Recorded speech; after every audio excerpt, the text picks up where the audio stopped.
Arkadaşlar kanalımıza hoş geldiniz. Bugün sizler için Van'ın nasıl bir şehir olduğunu anlatmak istiyoruz. Buraya gelip çalışmak isteyen arkadaşlar olur, gezmek isteyen arkadaşlar olur. Burada neler yapılır? Eşimle beraber onları size anlatacağız. Bu videoyu soru cevap şeklinde yapmayı planladık. Eşim soracak. Ben elimden geldiği kadar cevaplamaya çalışacağım. Ben soracağım, o cevaplamaya çalışacak. Böyle bir video çekeceğiz sizin için. Umarım beğenirsiniz. Evet. Benden de size merhaba arkadaşlar. İlk başta Doğu Anadolu bölgesinin en büyük ili olan Van'dan bahsedelim. Mesela çevresindeki illere göre Van'ın ne gibi bir farklılıkları var kocam? Şimdi Van çevresindeki illere göre daha gelişmiş bir şehir. Kalabalık olarak, potansiyel olarak, insan potansiyeli olarak da diğer illere göre bayağı nüfuslu bir şehir. Hemen hemen 1.350.000 civarında insan var. Ve bu insan çeşitliliği de fazla. Hani tek bir ırktan, etnik kökenden değil de birçok etnik kökenden insan bulunuyor bu şehirde. Ve insanlar da gayet saygılılar, hoşgörüler. Yardımseverler. Evet, yardımseverler burada. Baktığınız zaman. Burası bu arada Van'ın en işlek ve en kalabalık caddelerinden bir tanesi. Maraş Caddesi deniyor. Hemen hemen baktığınız zaman yemek yerlerinden tutun da alışveriş yapabileceğiniz ya da herhangi bir ihtiyacınızı görebileceğiniz bütün her şeyi bu cadde üstünde bulabiliyorsunuz.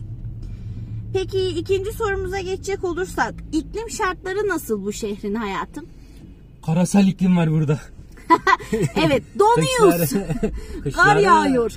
Özellikle geçen yıl 2019-2020 yılında öyle bir kar yağdı ki hani burada Van'da yaşayan insanlar son 20 yılın 30 yılın en yüksek karın yağdığını söylediler. Bayağı da soğuk oluyor yani kışları eksi 15 derece ki merkez için konuşuyorum ki Çaldıran ilçesi var buranın. Türkiye'nin en soğuk bölgesi. Çaldıran ilçesi eksi 35 eksi 40'a kadar artıyor ama merkez için onu diyemeyeceğiz.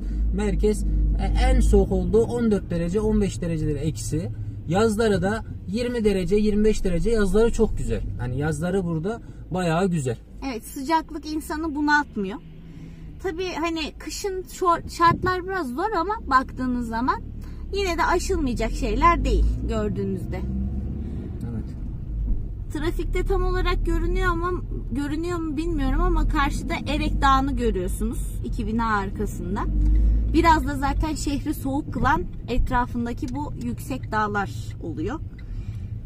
Sağlık şartlarına gelelim. Mesela sağlık şartlarında ne gibi durumlar söz konusu?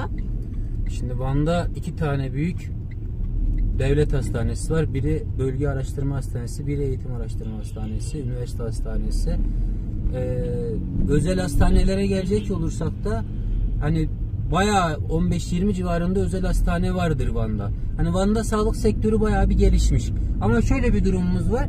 Hani belki diğer illerdeki özel hastaneler gibi biraz daha tenha değildir de devlet hastanesi gibi kalabalık oluyor buranın hastaneleri.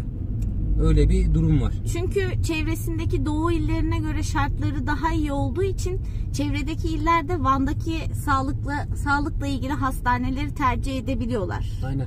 Bu arada bu caddede Cumhuriyet Caddesi, Van AVM var ilerisinde. Van'ın en büyük AVM'si oluyor buradaki. AVM kısmını daha sonra anlatırız. Bir küçük AVM'ler var, büyük AVM'ler var ama en işlek nokta burası. Biraz sonra zaten AVM'nin önünden geçerken AVM'sini de gösteririz. Peki mesela ulaşım şartları, havaalanı var mı? Şehir içinde ulaşım nasıl ilerliyor? Van Fehrit Mealen havalimanı var burada. Türkiye'nin her noktasına tabi Doğu ili olduğu için tek seferde uçuş yok. Ama Ankara olsun, İstanbul olsun, İzmir olsun, Antalya olsun büyük şehirlere ulaşımı var. Öyle bir durumu var yani. Şehir içinde de ulaşım bir değişik, burada ben ilk defa gördüm. Otobüsler çoğu caddede gittiği yerden dönmüyor. Bir sokak aşağıdan gidiyorsa aynı yere dönmek için bir sokak yukarıdan dönüyor. Ya da mesela ileride Van AVM var. İskele Caddesi var buradan. İskele Caddesi'nden Van AVM'ye tek bir otobüste gelemiyorsunuz. Buradan 5 yola gideceksiniz. 5 yoldan istediğiniz yere gideceksiniz. Öyle bir durum var. Şehirde daha çok büyük belediye otobüsleri de mevcut ama küçük minibüsler var. Sarı beyaz minibüsler. Hemen hemen onlarla daha çok insanlar seyahat ediyorlar. Tabii yine taksi olsun, insanların bireysel araçları da olsun. Trafiği görüyorsunuz zaten, en işlek caddelerden biri olduğu için. Bunlar da kullanılıyor. Ama daha çok sarı beyaz küçük minibüsler tercih ediliyor ulaşım için baktığınız zaman. Evet, otobüslerimizin rengi mor bu arada. Evet, aynen rengi mor. Otobüsleri. Ya da şu şekilde karşıda görüyorsunuz mesela mavi beyaz küçük minibüsler var. Bunlarla da şehrin hemen hemen her yerine seyahat edebiliyorsunuz baktığınızda. Evet, şu an videoya başladığımızdan beri bir trafik yoğunluğu var. Genelde bu saatlerde bu trafik oluyor şehir merkezinde. Ve iş çıkışı saatlerinde çok fazla evet, olabiliyor. Evet, iş çıkışı saatlerinde. Çünkü hani çok fazla alternatif yol yok. Hani buraya gelmek için çevre yolu olsun, başka bir yol olsun kullanamıyorsunuz. Herkes otomatikman bu yolları kullanmak zorunda kalıyor. Mecburi istikamet genelde buralar. Aynen öyle. Hemen sol tarafta AVM'sini görüyorsunuz. Van AVM. İçerisinde hemen hemen baktığınız zaman batıdaki birçok mağazaya ulaşabiliyorsunuz. Tabii ki hani büyük şehirlerdeki gibi çok fazla mağaza var mı diyecek olursanız ya da çok büyük mü AVM'si diyecek olursanız o kadar büyük değil ama tüm ihtiyacınızı da karşılayabilecek derecede bir AVM aynı zamanda. Aynen öyle. Aradığınız her şey var Van'da. Evet. Hani ben doğuya gideyim, ben doğuya gidiyorum, ben orada nasıl yaparım, ben Van'da nasıl yaparım diye düşünmeyin. Herhangi bir ihtiyacınızı karşılamayacak hiçbir şey yok burada. İstediğiniz her şeyi bulabilirsiniz. Evet. Mesela eğitim şartlarına gelelim. Doğu ilinde olmamıza rağmen eğitim şartları nasıl? Eğitim şartları çoğu doğu iline göre büyük bir ihtimal daha iyidir. Hani özel okul sayısı çok fazla burada. Evet ve şöyle bir durum var. Mesela özel okul derken tabii ki kendi içlerinde yeni isim yapmış özel okullar olmasının yanı sıra Türkiye çapında birçok ilde ondan sonra okulu olan bilindik okulların da var olduğunu söylememiz mümkün. Bakıldığında özel okulların şartları hemen hemen büyük şehirdekilerle aynı. Hatta büyük şehirlerdekilere göre fiyat olarak yani maddi açıdan baktığımızda daha uygun bile olabiliyor aynı zamanda. Evet.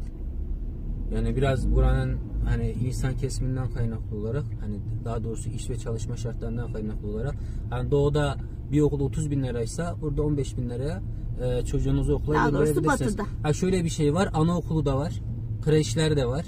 Ondan sonra hani çocuklarınızı bırakabileceğiniz bakıcılar da var. Arkadaşlar mesela çocuklarını bakıcılara da bırakıyorlar. Evet, özel hani, bakıcılar da evet, o konuda hani benim çocuğum nasıl olacak, kreş var mı, anaokulu var mı gibi sorular da aklınızda kalmasın.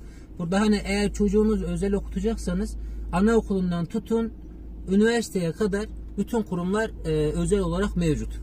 Tabi devlette var, özeller de var. Evet, siz artık hangisini tercih ederseniz hemen hemen her bütçeye uygun, her şarta uygun eğitim kurumu bulabiliyorsunuz.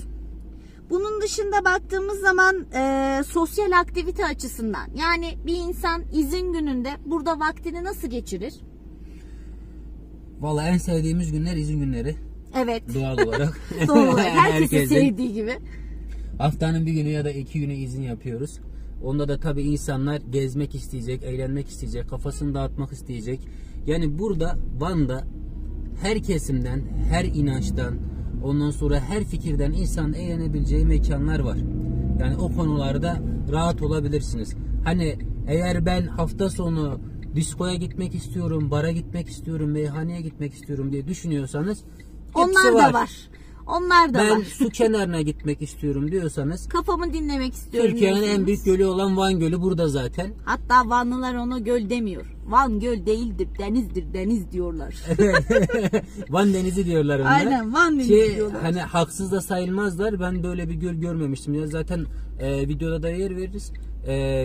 Karşıdaki kara parçası görünmüyor. Komple normal denizmiş gibi duruyor. Öyle de bir durum var. Yani öyle siyasi ya da fiziki haritada göründüğü gibi değil. Gerçekten de deniz gibi.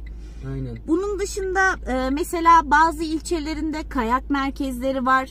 Yine rafting yapabileceğiniz ondan sonra ilçeleri var. Bunun dışında yamaç paraşütü yapabileceğiniz ilçeleri var merkez dışında. Bu tarz sosyal aktiviteleri de gerçekleştirebileceğiniz şartlar mevcut. Evet, mesela merkezden yarım saat mesafede Gevaş ilçesi var. kışın kar yağdığı zaman Abalı Kayak Merkezi var. Abalı Kayak Merkezi'nde kayak yapabilirsiniz. Veya Çaldıran ilçesi var. Çaldıran ilçesinde de yine kayak merkezi var. Orada da kayak yapabilirsiniz. Yazın göle girebilirsiniz, yüzebilirsiniz. Ondan sonra tabi diğer aktivitelere gelsek paintball alanı var, halı sahaları var. Ondan sonra ne diyeyim, aklınıza gelebilecek birçok şey var burada. Aktivite var. Evet. Arkadaşlar şimdilik bu videoyu burada bitiriyoruz. Sizi de sıkmamak adına. Devamı diğer videoda gelmeye devam edecek. Şimdilik hoşça kalın. Kendinize iyi bakın. Koronasız günler dilerim. Kanalımıza abone olmayı unutmayın.